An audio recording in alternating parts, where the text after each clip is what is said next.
Hi hello welcome back to our channel kannammaKattappa. So இன்றைக்கி நம்ம வீடியோவில் என்ன பார்க்க போகிறோம்னு பார்த்திங்கன்னா ஹெல்த்தியான ஒரு பிரேக்ஃபாஸ்ட் ரெசிபி தான் பார்க்க போகிறோம். ஸோ இது பிரேக்ஃபாஸ்ட்டாகவும் சாப்பிட்லாம், இல்லை ஈவினிங் ஸ்நாக்காகவும் சாப்பிட்லாம். ஸோ ரொம்ப ஹெல்த்தியான எல்லாருக்கும் பிடிச்ச மாதிரியான ஒரு ஸ்நாக்ஸ் ரெசிபி பார்க்கலாம். ஸோ வீடியோக்குள்ளே போகலாம். நான் அதுக்கு முன்னாடி சேனல் இது வரைக்கும் நீங்கள் சப்ஸ்கிரைப் பண்ணலாம், ப்ளீஸ் சப்ஸ்கிரைப் பண்ணுங்கள். அண்ட் பக்கத்தில் இருக்க பெல் பட்டனையும் கிளிக் பண்ணிட்டு ஆல் அப்படிங்கிற ஆப்ஷனையும் கிளிக் பண்ணிக்கோங்க. அப்போ தான் நான் போடுற வீடியோஸை நீங்கள் மிஸ் பண்ணாமல் பார்க்க முடியும். ஸோ வாங்க இப்போ வீடியோக்குள்ளே போகலாம்.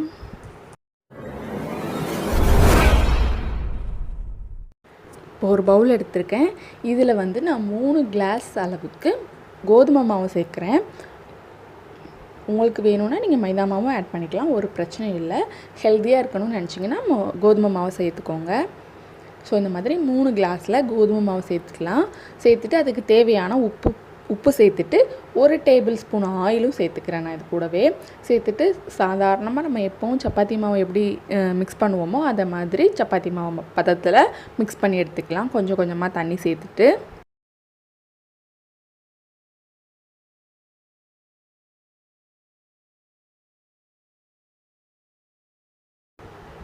இதில் நம்ம சோடா உப்போ பேக்கிங் பவுடரோ இல்லை ஈஸ்டோ எதுவுமே சேர்க்கலைங்க. நார்மலாக சப்பாத்தி மாவுக்கு எப்படி பிசைவோமோ அதே மாதிரி பிசைஞ்சு எடுத்துக்கலாம்.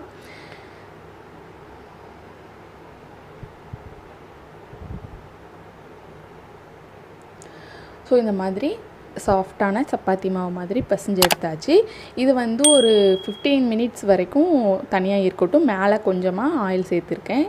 இந்த ரெசிபிக்கு ரொம்ப ஆயிலெலாம் தேவைப்படாதுங்க. நார்மலான சின்ன குவான்டிட்டி தான், குறைய தான். ஒரு 2 டேபிள் ஸ்பூன் ஆயில் தான் மொத்தமாகவே நான் சேர்க்குறேன் இதில். ஸோ இது இப்படியே ஒரு 15 மினிட்ஸ் இருக்கட்டும். அதுக்குள்ளே நம்ம இதுக்குள்ளே வைக்கக்கூடிய அந்த ஃபில்லிங் ரெடி பண்ணிடலாம். அதுக்கு நான் ஒரு பேனில் 2 ஸ்பூன் அளவுக்கு ஆயில் சேர்த்துருக்கேன். ஆயில் சேர்த்து அது சூடானதும் நம்ம வெங்காயம் 2 வெங்காயம் சேர்த்துருக்கேன். பெரிய வெங்காயமாக இருந்ததுன்னா ஒன்றே போதும். நான் சின்னதாக எடுத்துருந்ததுனால 2 வெங்காயம் பொடியாக கட் பண்ணதை சேர்த்துக்கோங்க. அது கொஞ்சம் லைட்டாக அந்த கலர் சேஞ்ச் ஆனதுக்கப்புறமா நம்ம இஞ்சி வெள்ளைப்பூடு நான் தட்டி தான் சேர்த்துருக்கேன். அரைக்கலை, பேஸ்ட் இல்லை, சாதாரணமாக தட்டி அதை சேர்த்து அது ரெண்டுமே சேர்ந்து நல்லா மிக்ஸ் ஆகட்டும். கொஞ்சம் லைட்டாக ஒரு கோல்டன் ப்ரௌன் கலர் வந்ததுக்கப்புறமா நான் அடுத்தது கூட மஞ்சள் பொடி, அதுக்கப்புறம் ஒரு 3/4 ஸ்பூன் அளவுக்கு மிளகாய் பொடி சேர்க்குறேன். உங்களோட காரத்தை அனுசரிச்சுட்டு நீங்கள் சேர்த்துக்கோங்க. இதுலேயே ஒரு 1/2 ஸ்பூன் அளவுக்கு மல்லிப்பொடியும் சேர்த்துருக்கேன். இதுக்கு பதிலாக நீங்கள் காரத்தை மிளகாய் பொடியை கம்மி பண்ணிவிட்டு மிளகாயும் சேர்த்துக்கலாம். நான் கட்டப்பா கொடுக்கறதுனால அவனுக்கு கடிக்கும்போது வாயில் வந்துடும், அதனால் நம்ம பச்சை மிளகாய் சேர்க்கலை. இது கூடவே 1/2 ஸ்பூன் அளவுக்கு கரம் மசாலா பொடியும் சேர்த்துக்கோங்க. சேர்த்துட்டு நல்லா மிக்ஸ் பண்ணி விடுங்க. இது நல்லா ஃபுல்லாக அந்த பச்சை வாடை ஃபுல்லாக போனதுக்கப்புறமா நம்ம இதில் கூட ஒரு தக்காளி நான் சேர்க்குறேன். ஒரு பெரிய தக்காளி, ஒரு லெமன் சைஸில் ஒரு தக்காளி சேர்த்தா போதும். அதையுமே பொடியாக கட் பண்ணிக்கோங்க.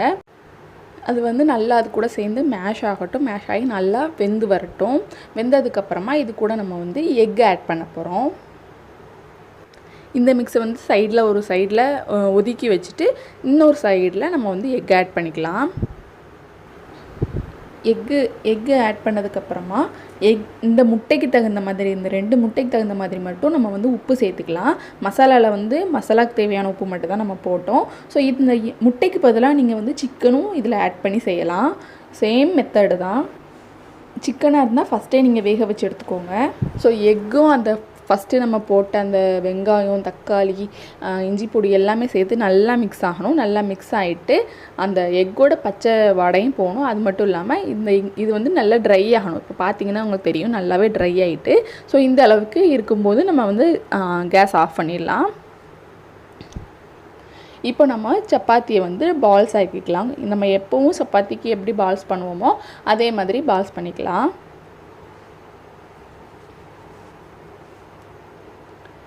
இதுக்கு நீங்கள் மாவு சேர்க்கக்கூடாது. மாவு சேர்த்திங்கன்னா நம்ம இது ஆவியில் தான் வேக வைக்க போகிறோம், ஸ்டீம் பண்ணி எடுக்க போகிறோம். அதனால் இது நீங்கள் மாவு சேர்த்திங்கன்னா மேலே இருக்க மாவு சேர்த்துட்டு தேய்க்கும் போது மேலெலாம் அப்படி இருக்கும்.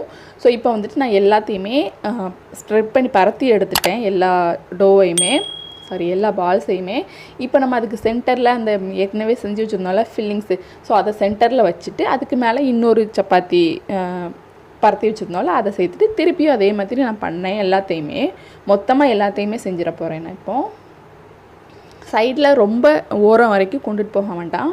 ஃபஸ்ட்டு எந்த அளவுக்கு நீங்கள் சென்டரில் வச்சிங்களோ அதே அளவுக்கு லாஸ்ட் வரைக்கும் வைங்க, அது கரெக்டாக இருக்கும். வீடியோ பார்த்தீங்கனாலே உங்களுக்கு புரியும். சைடில் இருக்க போர்ஷன்லாம் நல்லா அப்படியே ப்ரெஸ் பண்ணி அழுத்தி விட்டிங்கன்னா அது செட் ஆயிரும்.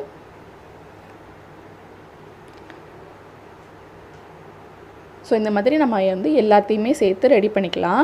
ரெடி பண்ணிவிட்டு எக்ஸ்ட்ரா சுற்றி இருக்கக்கூடியதை நம்ம வந்து கட் பண்ணி தான் எடுக்க போகிறோம் ரவுண்ட் ஷேப்பில் கரெக்டாக. அதனால் இது கரெக்டாக நீங்கள் தேய்க்கணும்னு கூட அவசியம் கிடையாது.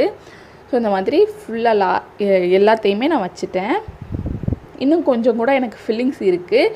நம்ம வந்துட்டு இது எக்ஸஸாக இருக்கக்கூடியதை நம்ம கட் பண்ணி எடுப்போம்ல, அதையும் திருப்பி நம்ம டோவாக்கி திருப்பியும் பால்ஸாக இது பண்ணிவிட்டு இதுக்கு மேலே நம்ம வச்சிடலாம். இப்போ நம்ம ரவுண்ட் ஷேப்பில் கட் பண்ணிக்கலாம். ஸோ வீடியோ பிடிச்சிருந்துச்சுன்னா கண்டிப்பாக லைக் பண்ணுங்கள், செஞ்சு பார்த்துட்டு கண்டிப்பாக கமெண்ட் பண்ணுங்கள் எப்படி இருந்ததுன்னு. ஸோ அந்த மாதிரி ரவுண்ட் ஷேப்பில் கட் பண்ணிக்கலாம். கட் பண்ணிவிட்டு இதையும் நம்ம திருப்பி பால்ஸ் ஆக்கிட்டு திருப்பி நம்ம இது மேலேயே வச்சிடலாம் ஸ்ப்ரெட் பண்ணிவிட்டு.